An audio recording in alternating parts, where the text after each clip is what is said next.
ఎంత శ్రేష్టమైన దేవుడు తెలుసు మన దేవుడు. నూతనమైనటువంటి వ్యక్తులుగా మనం ఉండాలని కోరుకుంటున్నాం. మనం ఏమంటామంటే ఆ నూతనత్వం వద్దు. దేశంలో ప్రజలు ఏమనుకుంటున్నారంటే నూతనత్వం వద్దు, రోత బ్రతకే మాకు కావాలంటారు.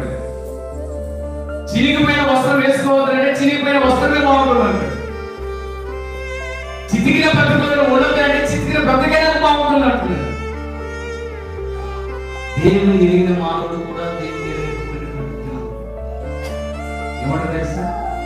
పాత నూతన జీవితాన్ని విడిచిపెట్టంటే లేదు లేదు మాకు ఆ జీవితమే కావాలి.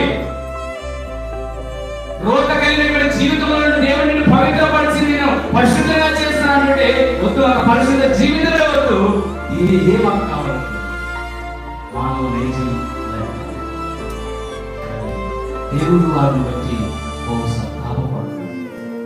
ఎందుకంటే నేను ఈ